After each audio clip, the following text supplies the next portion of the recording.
আজ পর্যন্ত আপনি আমার শিব স্বরূপের পূজা করেছেন, কিন্তু আমার সেই শিব রূপে আমি ছিলাম অপূর্ণ।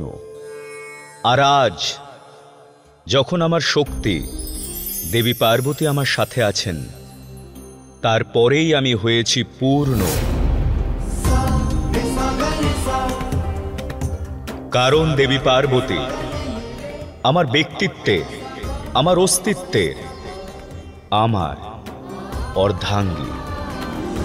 তিনি আমার অর্ধাঙ্গিনী। আর এই অর্ধনারীশ্বরের স্বরূপের মতোই সৃষ্টির সমস্ত বস্তু, সমস্ত জীব, পুরুষ আর প্রকৃতির তত্ত্বের সঙ্গম।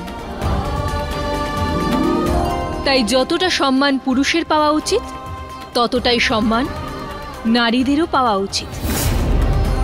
এগিয়ে আসুন ঋষিভৃঙ্গি, আর শিব শক্তির এই অর্ধনারীশ্বর রূপের পরিক্রমা করে আপনার পূজার বিধিকে সম্পূর্ণ করুন। প্রভু, আমি কৈলাসে কেবল একমাত্র ইচ্ছা নিয়ে এসেছিলাম যে আমি কেবল এখানে আমার আরাধ্য মহাদেবের পুজো করব। আর আমার এই পূজা বিধি তখনই পূরণ হবে যখন আমি কেবল আপনাকেই প্রদক্ষিণ করব প্রভু। আর তার রাস্তাও আমি খুঁজে পেয়েছি প্রভু।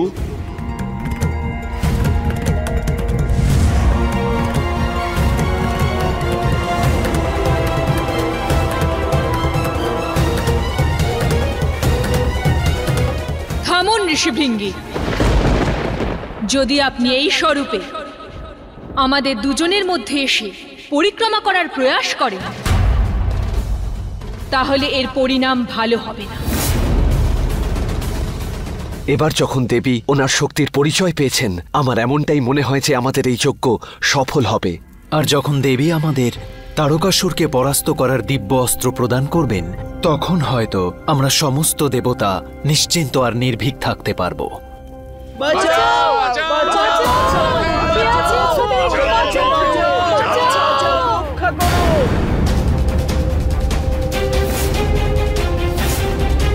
দেবরাজ, আমাদের আশ্রমে কেউ আক্রমণ করেছেন। অবশ্যই কোনো অসুর।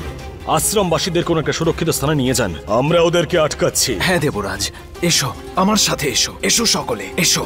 আজকে যাই হয়ে যাক না কেন, আমি এই যজ্ঞ বন্ধ করতে পারবো না, অন্যথা কোনো ফল পাবো না এতে।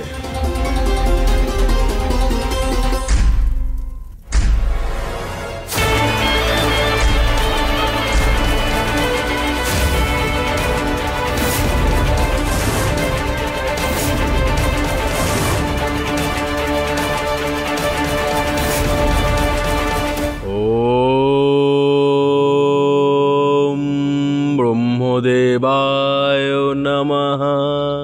ওম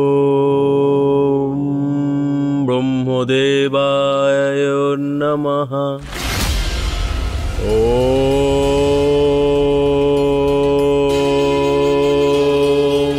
ব্রহ্মদেবায় নমঃ। এখন শুধু রাজা ভাগীরথের তপস্যা সফল হওয়ার প্রতীক্ষা।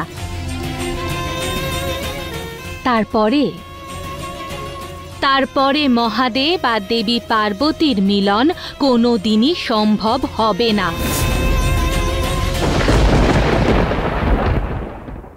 এটাকে আমার শেষ সাবধানবাণী ধরে নিন ঋষিভৃঙ্গি, আর এগোবেন না।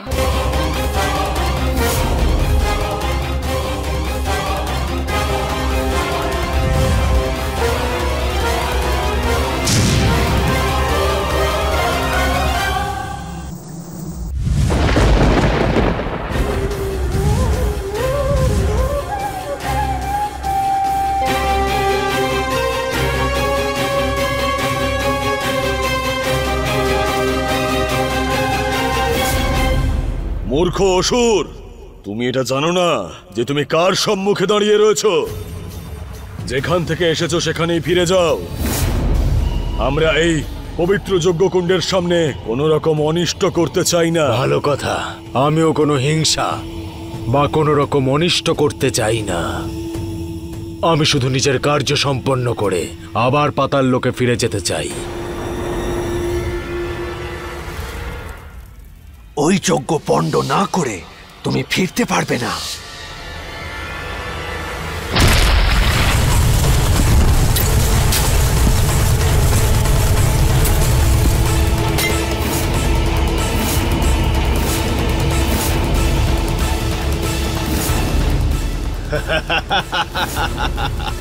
মূর্খ অসুর! আমাদের যজ্ঞকে ভঙ্গ করার দুঃসাহস কি করে করলে তুমি?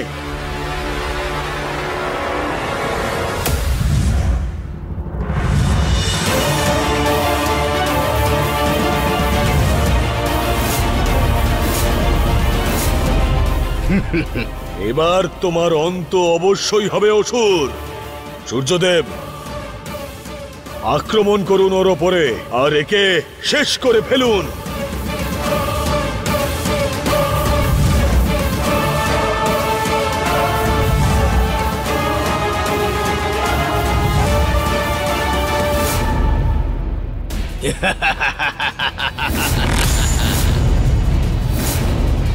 ঋষি ভৃঙ্গি, আপনার কাছ থেকে আমার এমন আশা ছিল না। মহাদেবের প্রতি আপনার প্রেম, আপনার শ্রদ্ধার সম্মান রেখে আমি আর মহাদেব আপনাকে কতবার বুঝিয়েছি যে আপনি নারী শক্তির মাহাত্ম্য উপলব্ধি করুন, কিন্তু আপনার চোখের সামনে যে অন্ধবিশ্বাস আর অহংকারের পর্দা আছে তাকে না সরিয়ে আপনি স্বয়ং নিজের আরাধ্য আপনার মহাদেবের উপরে প্রহার করার প্রয়াস করলেন। আপনার কেমন ধর্মবুদ্ধি? ঋষি ভৃঙ্গি, দেবী পার্বতী আর আমি এই অর্ধনারীশ্বর রূপ শুধু আপনার জন্য ধারণ করেছিলাম, যাতে বিষয়টি আপনাকে বোঝানো যায় যে স্ত্রী আর পুরুষ একে অন্যের পরিপূরক।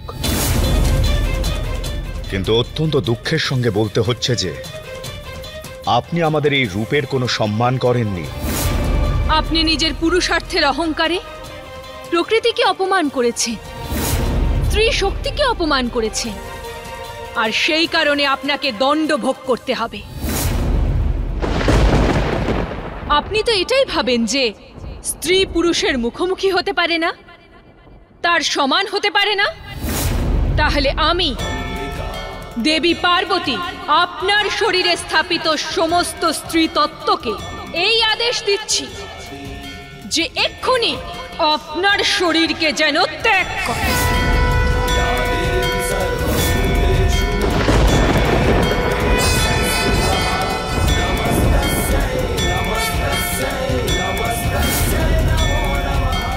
প্রভু, আমাকে বাঁচাও, এটা কি হচ্ছে?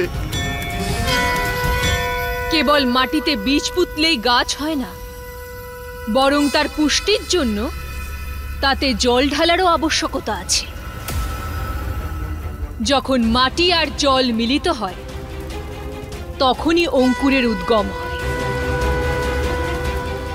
আর এই কারণে সৃষ্টির সমস্ত তরল তত্ত্ব স্ত্রী শক্তিতেই গড়ে উঠেছে। কিন্তু আপনার কাছে তো স্ত্রী শক্তির কোনো মাহাত্ম্যই নেই। এবার আপনার শরীর থেকে সব তরল তত্ত্ব বেরিয়ে যাচ্ছে, অর্থাৎ স্ত্রী শক্তির সঙ্গে যুক্ত সমস্ত তত্ত্ব আপনার শরীর থেকে বের হয়ে ভস্মে পরিণত হবে। না না, এরকম হতে পারে না।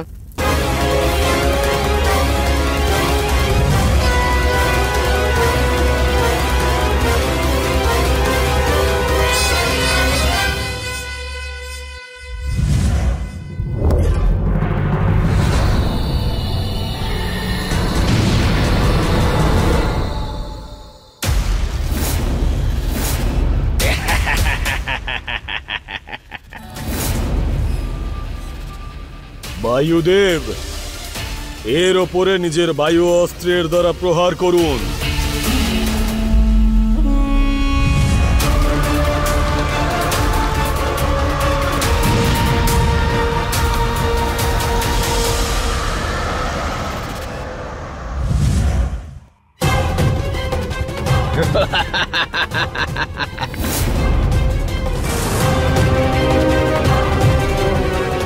হে আকাশদেব, আসুন আমি আর আপনি আমাদের নিজের শক্তি দিয়ে এই অসুরদের শেষ করে দেই।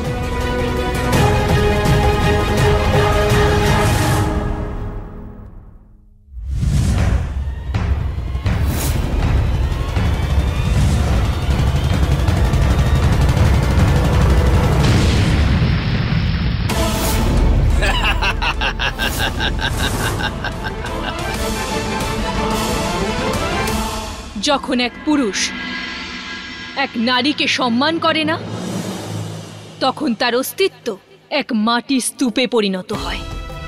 আমাকে ক্ষমা করে দিন দেবী। স্ত্রীর শক্তিকে কম ভাবা আমার ভুল ছিল, আমি বুঝতে পেরেছি। আমাকে ক্ষমা করে দিন দেবী।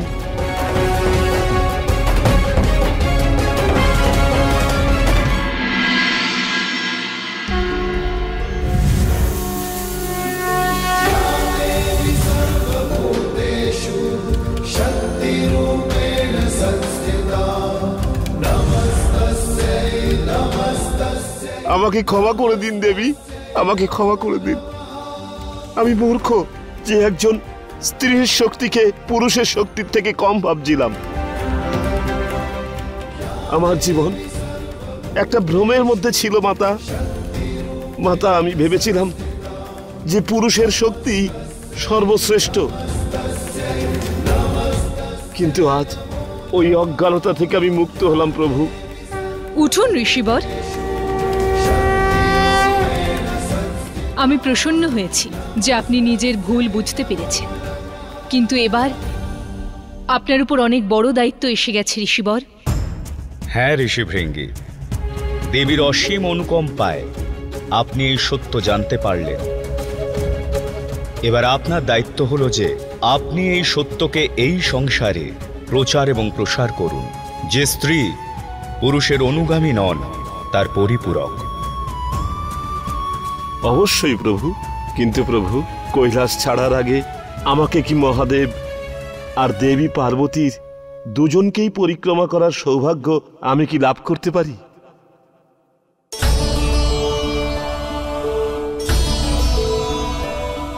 অবশ্যই।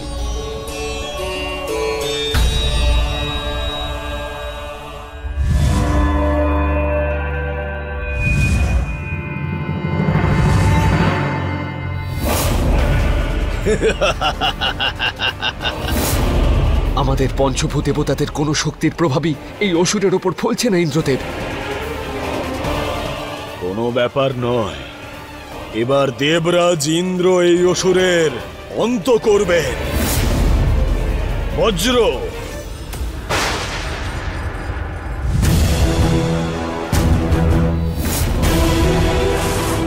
সাবধান হয়ে যাও অসুর, আমার বজ্রের সম্মুখে আজ পর্যন্ত কেউ টিকতে পারেনি। যদি তুমি এই মুহূর্তেই ফিরে না যাও, তাহলে তোমার অন্তের কারণ তুমি স্বয়ংই হবে। তারকাসুর ঠিকই বলেছিল, ইন্দ্রদেবের নিজের শক্তির উপর ভীষণ গর্ব।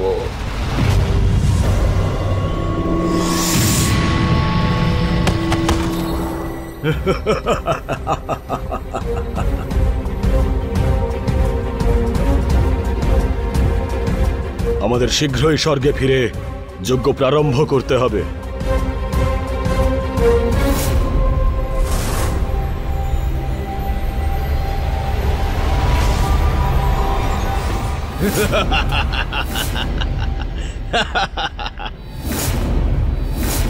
তোমরা সবাই একে একে নিজেদের শক্তির প্রদর্শনী দেখিয়ে দিয়েছ, এবার আমার পালা।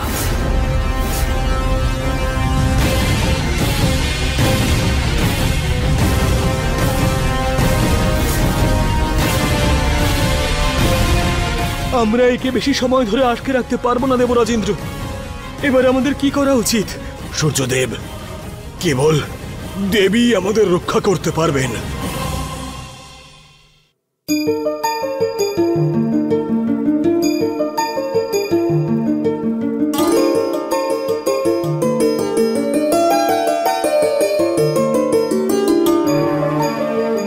হর হর মহাদেব। প্রভু, কৈলাসে আমি কেবল মহাদেবের ভক্ত হিসেবেই এসেছিলাম, কিন্তু এখান থেকে যাওয়ার সময় আমার মহাদেবের আশীর্বাদের সাথে সাথে দেবীর আশীর্বাদও আমার উপরে বর্ষিত হলো। আমি ধন্য হয়ে গেলাম প্রভু। এখন এই ভক্তকে আজ্ঞা দিন প্রভু।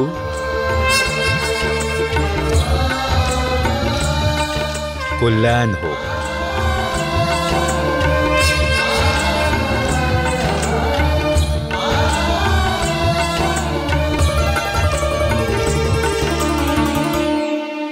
আপনি এভাবে কি দেখছেন দেব?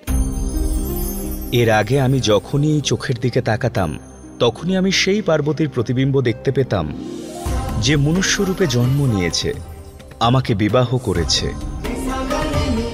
কিন্তু আজ আমি ওই চোখে সেই দেবীর প্রতিবিম্ব দেখতে পাচ্ছি, যিনি এই বৈরাগী শিবকে মহাদেব বানালেন।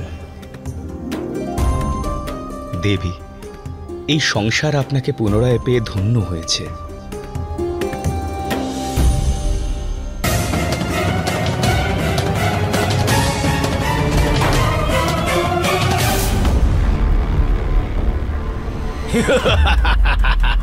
এবার আমরা সব দেবগণেরা মিলে এই অসুরের উপর আক্রমণ করব।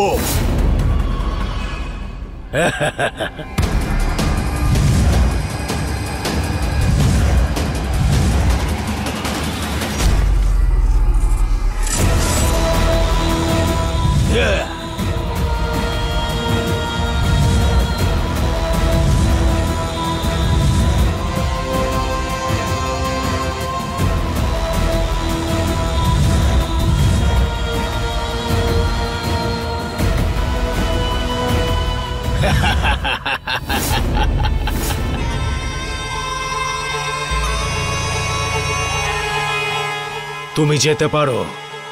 একজন নারীর সাথে লড়াই করলে আমার শক্তির অপমান হবে। আমাকে যেতে হবে দেব।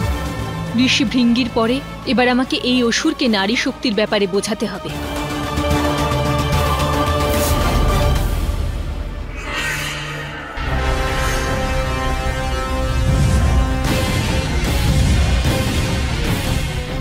আমাদের কাছে আসবে না, আমি বলছি। দাঁড়াও।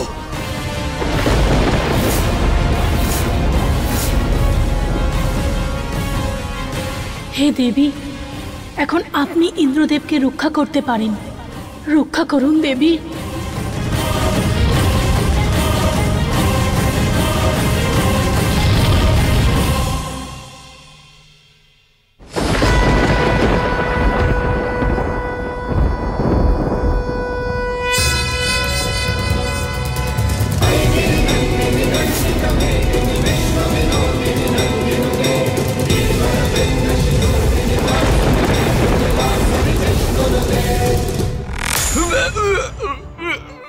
আমি বলেছিলাম, তোমায় আর ভান্ডাসুর দুজনকেই বলেছিলাম যে আমার আদেশ ছাড়া দেবতাদের বিরুদ্ধে কোনো পদক্ষেপ নেবে না, কিন্তু তা সত্ত্বেও তুমি ভান্ডাসুরকে দেবতাদের যজ্ঞ ভঙ্গ করার জন্য পাঠিয়ে দিলে।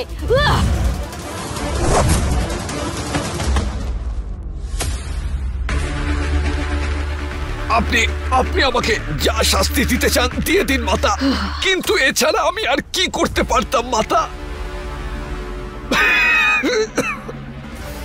ইন্দ্র আমার বিরুদ্ধে ষড়যন্ত্র করছিল আর আমাকে সেটা আটকাতেই হতো মাতা। আর এতে এত চিন্তিত হওয়ার কি প্রয়োজনীয়তা আছে? আপনিই তো বলেছিলেন যে ভান্ডাসুর অতটাই শক্তিশালী যে কোনো শক্তি ওকে পরাজিত করতে পারবে না। মূর্খ, আমার চিন্তার কারণ হলো এটা যে দেবী নিজের শক্তির কথা জানতে পেরে গেছে। ও এটা জানতে পেরেছে যে ও কোনো সাধারণ স্ত্রী নয়, বরং সাক্ষাৎ দেবী এবং আদি শক্তি। জগতের কোনো প্রকারের অস্ত্রশস্ত্র ভান্ডাসুরকে বিনাশ করতে পারবে না, কিন্তু দেবীর শক্তি সমস্ত ব্রহ্মাণ্ডের শক্তির থেকেও বেশি।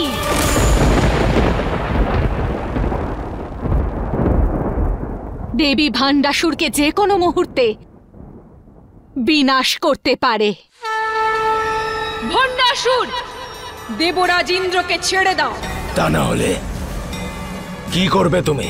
আমার উপর আক্রমণ করবে? এত বড় বড় দেবতারা আমার কাছে পরাজিত হয়ে গেছে, তাহলে তুমি আমার কি ক্ষতি করবে? ফিরে যাও নিজের গৃহে, নিজের স্বামীর কাছে।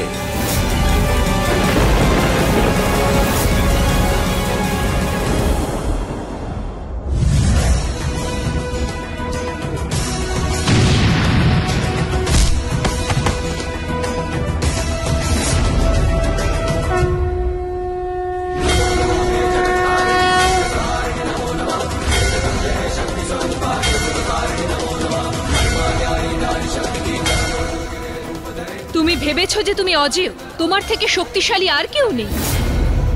আর এই দেবতাদের মাঝখানে এসে তোমার মনে হয় যে তুমি সবার থেকে উচ্চ। এই সব দেবতাদের থেকে উঁচুতে উঠতে চাও না তুমি? যদি তোমার এটাই ইচ্ছা তাহলে ঠিক আছে, আমি তোমার ইচ্ছাকে এক্ষুনি পূর্ণ করে দিচ্ছি।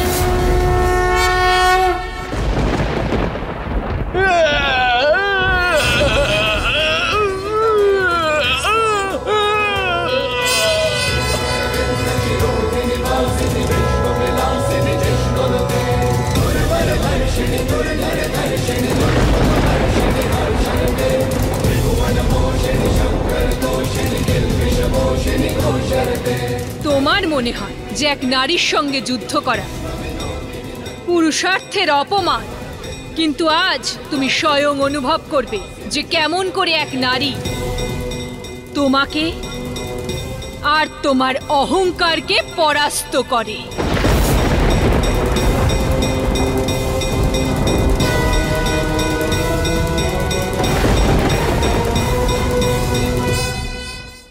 अपने पसंदीदा शो के फुल एपिसोड देखने के लिए अभी डाउनलोड करें दंगल प्ले ऐप।